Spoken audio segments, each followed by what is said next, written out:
Good morning students. Force of friction शुरू हो गया था टॉपिक, तो आज हम एंगल ऑफ फ्रिक्शन के बारे में बताएंगे आपको। सबसे पहले एंगल ऑफ फ्रिक्शन ये समझना है क्या होता है, तो मैं आपको डायग्राम से समझाता हूँ। डायग्राम से शुरू करते हैं। हम ये कह रहे हैं कि भाई ये एक रफ सरफेस है, यहां हमने एक ब्लॉक रखा हुआ है। ये हमारे पास एक ब्लॉक है जिसका मास m है, ठीक है भाई। अब मैंने ये कहा कि ब्लॉक का मास m है, तो इसका वेट कहां लग रहा है भाई? डाउनवर्ड। और नॉर्मल रिएक्शन कहां लग रही है भाई? ऊपर, अपवर्ड, ठीक है। अब हमने ये कहा if F force is applied, ये एक्सटर्नल फोर्स है। हम क्या कर रहे हैं भाई? एक्सटर्नल फोर्स अप्लाई कर रहे हैं। तो फोर्स ऑफ फ्रिक्शन कहां लगेगा भाई? Backward direction. मतलब ये हमारे पास क्या हो गया? Force of friction. अब आपको पता है मैं यहां पर Fs मैक्सिमम की बात कर रहा हूं। मैं यहां किसकी बात कर रहा हूं? Fs मैक्सिमम मीन्स हम यहां फोर्स अप्लाई कर रहे हैं, इस ऑब्जेक्ट को इधर पुल कर रहे हैं। जब हम इस ऑब्जेक्ट को इधर पुल कर रहे हैं तो उस केस में क्या हुआ? हम जितना फोर्स अप्लाई करते हुए जा रहे हैं Fs उतना ही इंक्रीज होता जा रहा है। और कहां तक इंक्रीज होगा?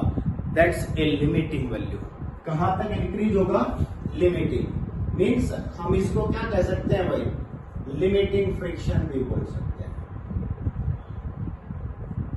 मेरी बात समझ आ गई हो? अब ये कहता है कि यहां आपने इस जब तक एक्सटर्नल फोर्स अप्लाई करना है, जब तक यहां क्या ना लग जाए भाई? Limiting friction. हम क्या देखते हैं बेटा? अब हम क्या करते हैं? नॉर्मल रिएक्शन और लिमिटिंग फ्रिक्शन का रिजल्टेंट फाइंड आउट करते हैं। क्या फाइंड आउट करते हैं? रिजल्टेंट। और इस रिजल्टेंट और नॉर्मल रिएक्शन के बीच का जो एंगल है, इस रिजल्टेंट और नॉर्मल रिएक्शन के बीच में जो एंगल है उसको हम थीटा से डिनोट करेंगे। और वो हमारे पास क्या होगा? वो हमारे पास एंगल ऑफ फ्रिक्शन होगा। क्या होगा हमारे पास? Angle of friction.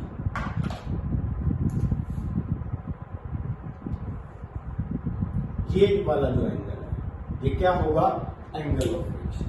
तो मैं आपको बता देता हूं एंगल ऑफ फ्रिक्शन की डेफिनेशन क्या है। It is the angle between, किस किस के बीच में है? रिजल्टेंट ऑफ, किस किस का रिजल्टेंट बेटा? Normal reaction and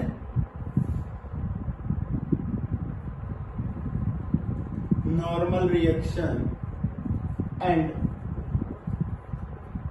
limiting friction, या स्टैटिक मैक्सिमम फ्रिक्शन भी कह सकते हो। समझ आ गया कि नहीं? टू द, ये तो क्या आ गया? रिजल्टेंट। ये पूरा एक ही पॉइंट बता रहा हूं मैं। रिजल्टेंट किसका है? नॉर्मल रिएक्शन और फोर्स ऑफ फ्रिक्शन का। रिजल्टेंट और किसके बीच में है? To the normal reaction. When object is just slide over the another surface. क्योंकि आपको पता है जस्ट स्लाइड की बात कर रहे हैं, तो जस्ट स्लाइड कहां होता है? लिमिटिंग फ्रिक्शन को इश्यू करता है। तो ये हमारे पास क्या हो गया बेटा? Angle of friction. और इसको हम बेटा थीटा से डिनोट करते हैं। किससे डिनोट करते हैं?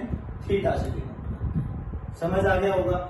हमने कहा कि ये हमारे पास O पॉइंट है, A और B, डॉट डॉट लगा दें यहां पे। हम यहां ट्रायंगल ले लेते हैं, ट्रायंगल OAB। कौन सी ट्रायंगल ले रहे हैं? OAB। अगर यहां ये एंगल थीटा है तो हम क्या कहेंगे? tan theta is equal to, बेटा ये AB परपेंडिकुलर माना जाएगा, AB upon O A, A B upon O A, ये परपेंडिकुलर है, ये क्या है बेस।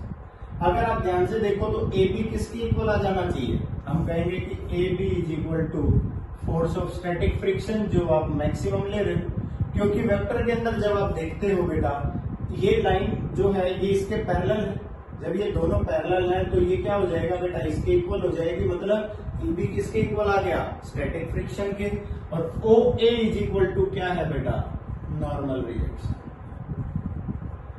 मतलब आप क्या कह सकते हो बेटा, tan theta is equal to F S upon N. कोई प्रॉब्लम है तो बताइए। और कल हमने पढ़ा था बेटा F S is equal to mu S N, बोलो पढ़ा था कि नहीं पढ़ा था। ये force of static friction is equal to coefficient of static friction multiply by normal reaction. कल आपने जो पूरा रूल पढ़ा था F S is directly proportional to N, और प्रोपोर्शनलिटी साइन हटाया था तो कोफिशिएंट ऑफ फ्रिक्शन से मल्टीप्लाई किया था। आपने क्या कहा, F S is equal to mu S N, तो एफ एस अपॉन एन क्या जाएगा, mu S, then tan theta is equal to क्या हो गया बेटा, म्यू एस, और ये किसकी वैल्यू आती है, मैक्सिमम की, इसको म्यू एल भी कह सकते हो, कोफिशिएंट ऑफ लिमिटिंग फ्रिक्शन भी कह सकते हो। समझ आ गया। तो आप क्या कहोगे, हियर वी कैन से, क्या कह सकते हैं हम, coefficient of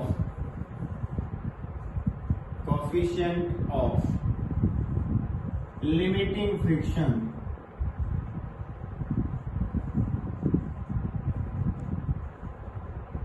is equal to, किसके इक्वल हो गया बेटा, tangent of angle of friction, tangent of angle of friction. समझ आ गया, किसके इक्वल हो गया, tangent of angle of friction, उसके इक्वल हो गया। तो ये बात आपने याद रखनी है। तो हमने आपको क्या बताया भाई, एंगल ऑफ फ्रिक्शन बताया। एंगल ऑफ फ्रिक्शन क्या होता है भाई, कोफिशिएंट ऑफ स्टैटिक फ्रिक्शन के इक्वल होता है tangent of angle of friction. Angle of friction होता है resultant between normal reaction and force of friction to the normal reaction, मतलब इन दोनों के रिजल्टेंट और नॉर्मल रिएक्शन के बीच का एंगल होता है। हम डायरेक्ट रिजल्टेंट नहीं लिखेंगे, बताएंगे कि रिजल्टेंट किसका है, इसलिए मैंने यहाँ पर बताया कि resultant of normal reaction and limiting friction. समझ आ गया। तो आप एक स्क्रीनशॉट ले लीजिए, उसके बाद अगला टॉपिक कराते हैं।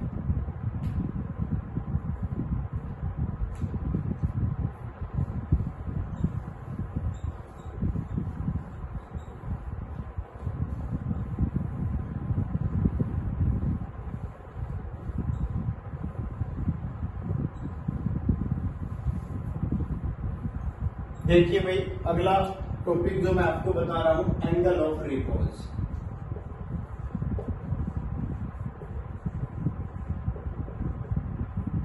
क्या बता रहे हैं भाई, angle of repose. Angle of repose को हम फाई से डिनोट करेंगे। देखिए हम क्या करते हैं भाई, एक इंक्लाइंड प्लेन ले लेते हैं।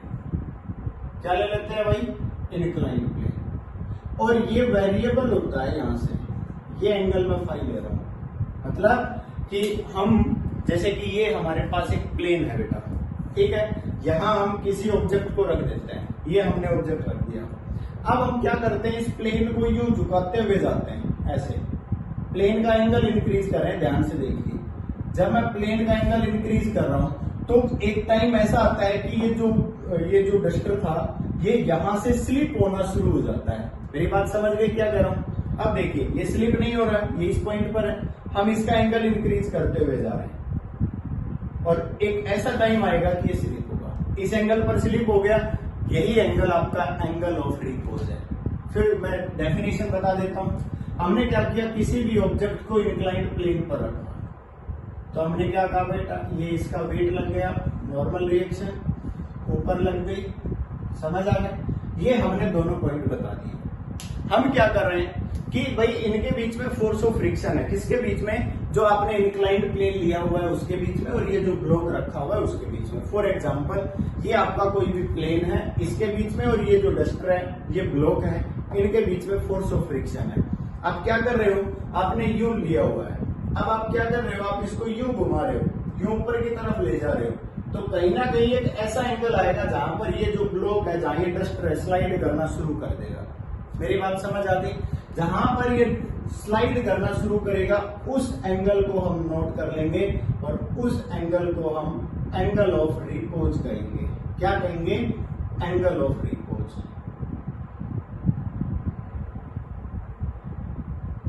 समझ आया कि नहीं है? उस एंगल को क्या कहा जाएगा? Angle of repose. समझ आया कि नहीं? तो हम ये कह रहे हैं बेटा, ये हमारे पास जो है हम कहेंगे that is the angle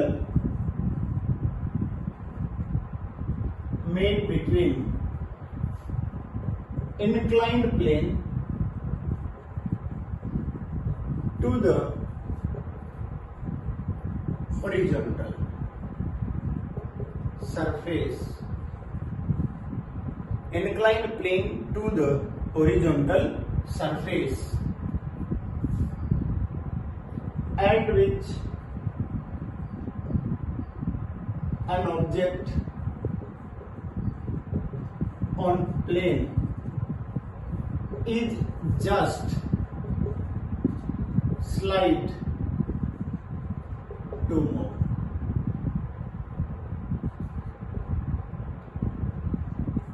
just slide to move, कि जिस प्लेन पर ऑब्जेक्ट मूव करना शुरू करे, जस्ट मूव करना शुरू करे।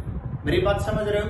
मैं आपको ये बता रहा हूं कि the angle made between inclined plane to the horizontal surface, angle made between inclined plane to the horizontal surface,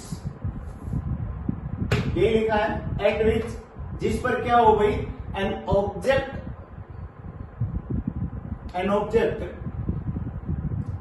on plane, किसी भी प्लेन पर जो ऑब्जेक्ट है वो is just slide to move, उस पर वो स्लाइड करना शुरू कर दे। समझ आ गया? जैसे ही स्लाइड करना शुरू करेगा और जहां पर ये वर्ड आ जाता है जस्ट स्लाइड टू मूव, वहां पर कौन सा फ्रिक्शन होता है? लिमिटिंग फ्रिक्शन होता है। आपको पता है ये ऑब्जेक्ट नीचे की तरफ स्लाइड करना शुरू करेगा तो ऊपर की तरफ क्या लगेगा बेटा? F S maximum. बोलो लगेगा कि नहीं? तो ये फोर्स ऑफ फ्रिक्शन है, स्टैटिक फ्रिक्शन है, बट वो स्टैटिक फ्रिक्शन मैक्सिमम है, जिसको लिमिटिंग फ्रिक्शन बोला जाता है। क्या बोला जाता है? Limiting friction. हमने क्या कहा भाई? हमने ये कहा कि हम इसके रिजोल्यूशन करेंगे। जब हम रिजोल्यूशन करेंगे तो ये एंगल भी क्या होगा बेटा? फाई। काफी बार बता चुके हैं, और अगर फिर भी याद नहीं रहता है तो मैथमेटिकल टूल है बेटा, ये यहाँ परपेंडिकुलर है, क्योंकि वेट तो वर्टिकली डाउनवर्ड होता है तो परपेंडिकुलर होता है। यहाँ ये नॉर्मल रिएक्शन से एकदम अपोजिट डायरेक्शन में, नॉर्मल रिएक्शन इस सरफेस पर परपेंडिकुलर होती है, तो ये भी 90 डिग्री हो गया।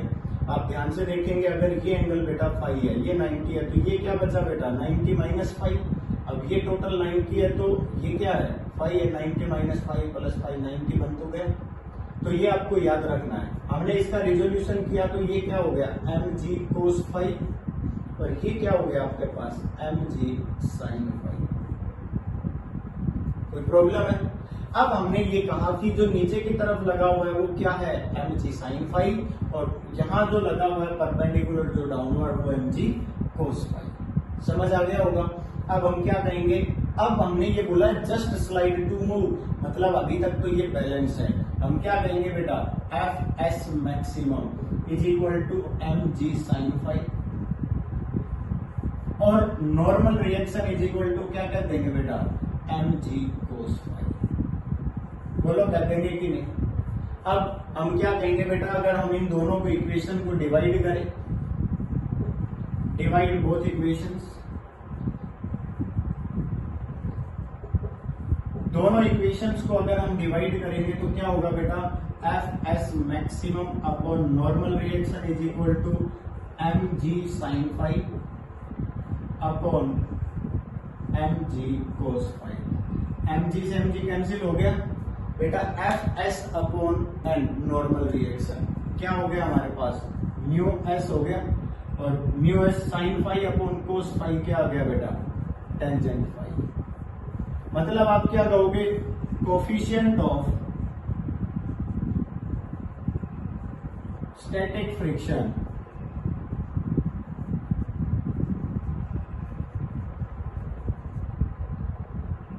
is always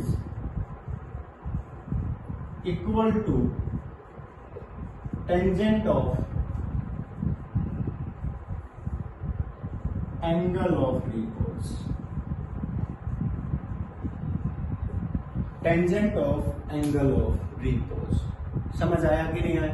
कि आप ये कह सकते हो कोफिशिएंट ऑफ जो स्टैटिक फ्रिक्शन है, और लिमिटिंग भी कह सकते हो, स्टैटिक फ्रिक्शन और limiting friction. Limiting friction is always equal to tangent of angle of repose, वो tangent of angle of repose के इक्वल होता है। समझ आ गया? तो यहां तक कोई प्रॉब्लम है? अब आपसे काफी बार पूछा जाता है what is the relation between angle of repose and angle of friction. तो आपने क्या पढ़ा था बेटा? Mu S is equal to tan theta पढ़ा था, और यहां पर हमने क्या पढ़ा? Mu S is equal to tangent phi. Means दोनों के दोनों स्टैटिक फ्रिक्शन के इक्वल है, तो हम क्या कर देंगे भाई? Tan theta is equal to क्या हो गया? Tan phi. Means theta is equal to क्या कहेंगे? Phi. That is angle of friction is equal to angle of friction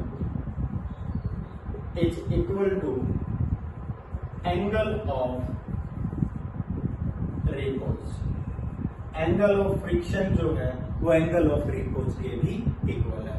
ये क्या है भाई? यहां पर रिलेशन बिटवीन